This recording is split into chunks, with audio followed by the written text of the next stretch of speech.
जय हिंद। आइए अभी हम UPSC civil services 1998 political science international relation optional subject का 1998 का पेपर 1 सेक्शन बी का प्रीवियस ईयर क्वेश्चन समझने का प्रयास करेंगे। ठीक है, देखिए इसमें जो है कह सकते हो सेक्शन बी के अंतर्गत भी 4 प्रश्न हैं, ए 1, 2, 3 एंड 4। ठीक है, इन 4 प्रश्नों के अंतर्गत क्वेश्चन नंबर जब 1 पढ़ेंगे तो उसके अंतर्गत जो है 4 प्रश्न हैं, A B C and T. तो हम सबसे पहले क्वेश्चन नंबर 1 पढ़ेंगे। ठीक है, क्वेश्चन नंबर 1 में एक चीज़ है कि हमें इन प्रश्नों के उत्तर 200 शब्दों की शब्द सीमा के अंतर्गत देना है और इन 4 प्रश्नों में हमें 3 प्रश्नों के उत्तर लिखने हैं। ठीक है, आइए आगे बढ़ते हैं। Comment on any 3 of the following in 200 words etch. ठीक है, ए है कि the concept of empowerment. Empowerment का कॉन्सेप्ट क्या है? ठीक है, एम्पावरमेंट की कॉन्सेप्ट और एम्पावरमेंट की अवधारणा से आप क्या समझते हैं? सशक्तिकरण से क्या अभिप्राय है, इसके बारे में आपको लिखना है। क्वेश्चन नंबर 1 बी देखिए कि the Raja Ram Mohan Roy as a social reformer. बहुत पॉपुलर और चर्चित नाम है राजा राम मोहन राय की। एज अ सामाजिक रिफॉर्मर, सोशल रिफॉर्मर के बारे में ये जाने जाते हैं। सोशियो रिलीजियस और मॉडर्न एक प्रकार से रिफॉर्मर भी माने जाते हैं। तो कैसे सामाजिक इन्होंने रिफॉर्म किए, किस प्रकार का आंदोलन इन्होंने छेड़ा। ठीक है, इस सब चीज़ों के बारे में आप लिखें, खास करके ब्रह्म समाज की स्थापना हो और इनके साथ साथ जो जितने भी कंटेम्प्रेरी थिंकर हैं। ठीक है, दयानंद सरस्वती जी हो गए, विद्यासागर हो गए, बहुत सारे ऐसे थिंकर हैं। ठीक है, तो राजा राम मोहन राय को एज ए सोशल रिफॉर्मर के बारे में जैसे सती प्रथा वगैरह आप पढ़ोगे तो इनका जिक्र आता है। ठीक है, आगे है 1C देखिए, politics of terrorism in India. Politics of terrorism in India से क्या अभिप्राय है और क्या समझते हैं? क्वेश्चन नंबर 1D है corporation federalism in cooperative federalism in India, it's problem and prospect. देखो, फेडरलिज्म संघवाद की अवधारणा से तो आप परिचित ही होंगे। अब है कि भारत में संघवाद की अवधारणा से क्या समझते हैं? भारत के संघवाद की अवधारणा और संघवाद से संबंधित क्या क्या समस्याएं हैं और फिर इसका कैसे निराकरण और निपटारा किया जा सकता है।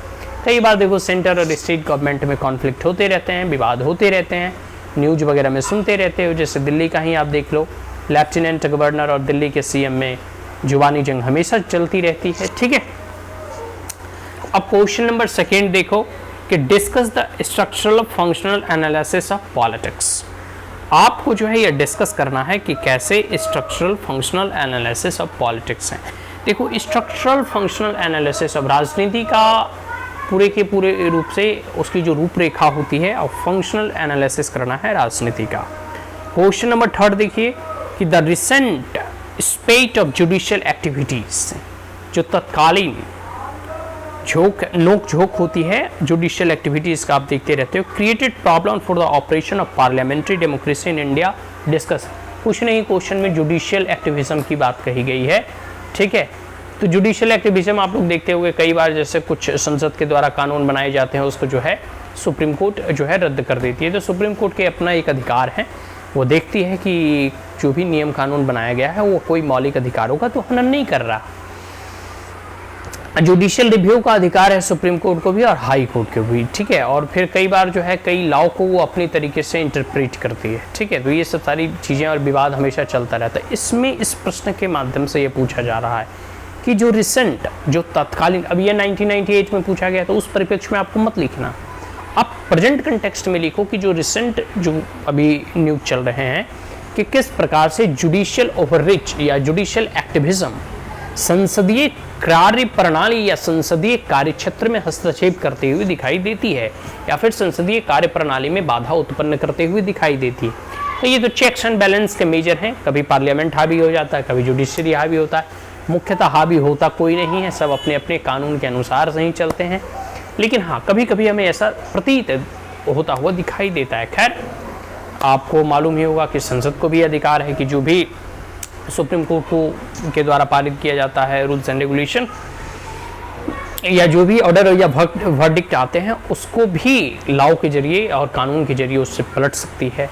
ठीक है, तो ये सब सारी चीज़ें हैं, तो ये सब मैटर उठते रहता है, कोई बात नहीं। ठीक है, जब भी आप एक लोकतांत्रिक व्यवस्था में बात करोगे तो उतार चढ़ाव तो होते ही रहते हैं। क्वेश्चन नंबर 4 देख लो कि discuss how far the politics of regionalism and communalism have affected nation building of India. स्वाभाविक सी बात है, जब आप UPSC civil services political science और इंटरनेशनल रिलेशन का सिलेबस को आप पढ़ोगे तो उसमें आपको रीजनलिज्म मिलेगा, कॉम्युनलिज्म मिलेगा, ठीक है, कास्टिज्म मिलेगा, ये सब सारे आपको कॉन्सेप्ट मिलेंगे और बहुत सारे प्रॉब्लम्स और बहुत सारी समस्याओं की जड़ें ये सब हैं। तो इसमें यही पूछा जा रहा है कि कैसे क्षेत्रवाद और सांप्रदायिकतावाद जो है देश की विकास, उन्नति और प्रगति में बाधा उत्पन्न करती है, ठीक है। तो जो इंडिया का नेशन बिल्डिंग है, नेशन इन बिल्डिंग या फिर बिल्डिंग नेशन, कहने का मतलब है कि जो भारत राष्ट्र का विकास हो रहा है या भारत का जब निर्माण हो रहा है तो इस दौरान कई प्रकार के अड़चनें लाई जाती हैं, जैसे दंगे फसाद हो गए, रॉयट्स वगैरह हो गए, या फिर कई भी रीजनलिज्म, क्षेत्रवाद के नाम पर जो है कई बार आंदोलन और उग्र प्रदर्शन हो जाते हैं, जैसे अभी तमिलनाडु और कर्नाटक में कावेरी जल विवाद को लेकर एक कॉन्फ्लिक्ट है। तो बहुत सारी ऐसी चीज़ें होती रहती हैं, ठीक है। तो आज के लिए इतना ही। आशा करता हूँ ये चारों के चारों प्रश्न आपको समझ में आ गए होंगे। फिर भी अगर कोई क्वेरीज हो तो कमेंट बॉक्स में आप कमेंट करके पूछ सकते हैं। So that's all, thank you, have a great day, जय हिंद।